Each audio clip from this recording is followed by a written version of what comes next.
اور دل مضبوط رکھا جائے. انسانی خوف یا انسانی ہیبت بہت عارضی ہے. بڑے سے بڑا ظالم، بڑے سے بڑا بادشاہ، بڑے سے بڑا طاقتور آپ کی آنکھوں کے سامنے ڈسمس ہو جائے.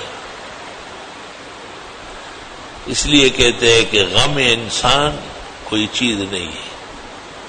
انسانوں کے ہاتھ سے صدمے، اپنے پرایوں کی پریشانیاں،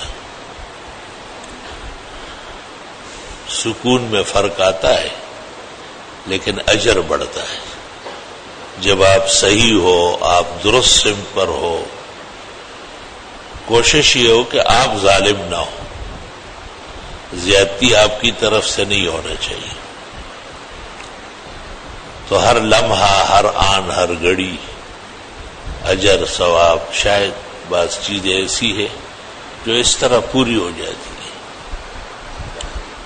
کبھی اولاد کے نہ ہونے کا غم، کبھی پھر پیدا ہونے کا غم، پھر تربیت و تعلیم کے فکر، پھر انہیں آگے بڑھانے کی فکر. بس یہی زندگی فکر و غم کا مجموعہ ہے.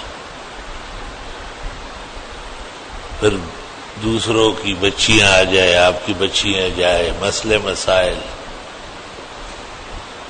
یہ وظائف حیات ہے، زندگی کے مسئلے. اس کے ساتھ آشنا ہونا پڑے گا.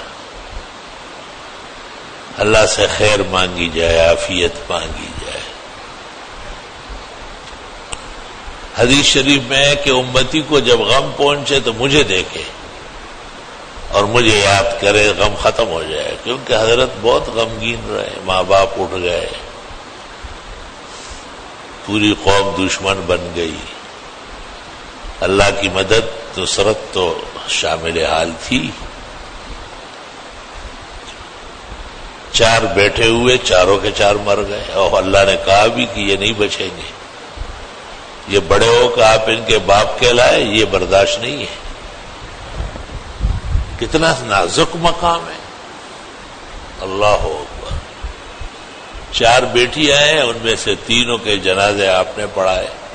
ایک فاطمہ رہ گئی، وہ بھی آپ کے 3 مہینے بعد تشریف لے گئی.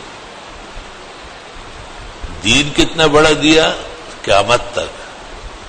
جن اور انس، شرق اور غرب، شمال و جنوب، فرش تا عرش، بیٹا ایک بھی زندہ نہیں رہے. سارے فوت ہو گئے. اور تسلی دے دی کہ آپ تو خاتم النبیین ہیں، آپ رسول المرسلین ہیں. یہی بہت ہے. اس لیے پیغمبر کہتے ہیں کہ جب امتی کو صدمہ پہنچے مجھے یاد کر لیں.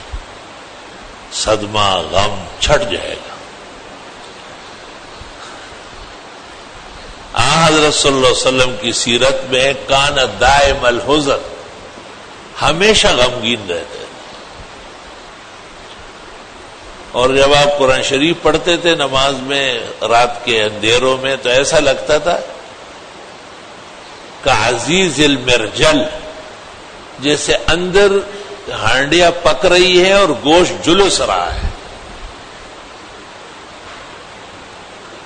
توبہ، مثال نہیں ہے اس کی.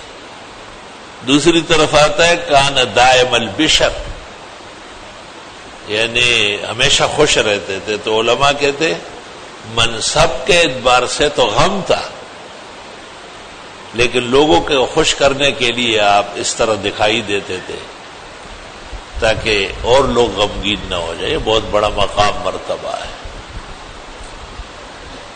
خود کہا ہے نحن معاشر الانبیاء اشد بلاء، ہم پیغمبر لوگ ہمیشہ تکلیف میں رہتے ہیں. ثم الامثل فالامثل، پھر جو ہمارے قریب پھر ان کے قریب. درد دل کے واسطے پیدا کیا ہے انسان کو، ورنہ طاعت کے لیے کچھ کم نہ تے کر رو بیا.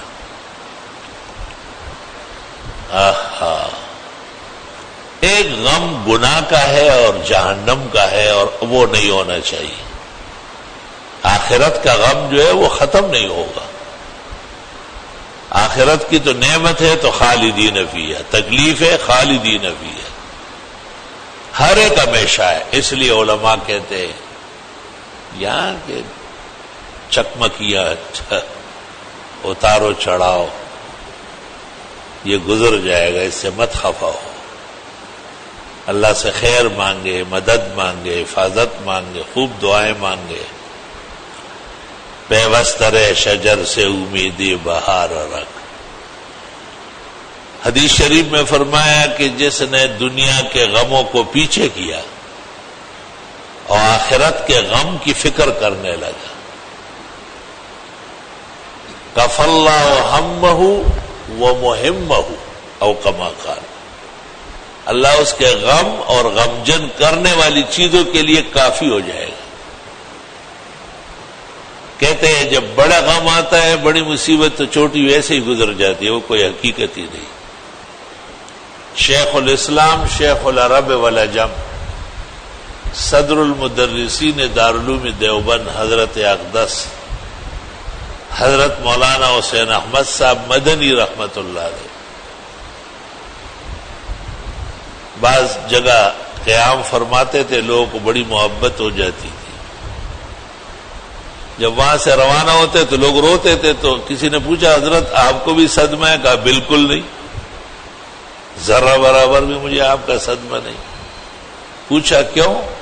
کہا حضرت مولانا رشید احمد گنگوئی اور حضرت الاستاذ شیخ الہند مولانا محمود الحسن کی وفات پر اتنا غم ہوا ہے کہ اور غم رہا ہی نہیں. لا الہ الا اللہ استغفر اللہ واتوب الیہ. بعض دوست احباب دکھیوں کی درخواستیں لکھ کے دیتے ہیں، خط لکھتے ہیں، وظیفے مانگتے ہیں. میں نے اس لیے آج اس موضوع پر کلام کیا تاکہ غم کا اندازہ لگائے کہ یہ دنیا اب ہے، بس کل ختم ہے. ابھی آئے، ابھی کہتے ہیں، ابھی جائیں گے. آپ کی طرح نہ آئے کبھی مہمان کوئی. وہ کائنات، وہ آخرت، لا الہ الا اللہ استغفر اللہ واتوب الیہ.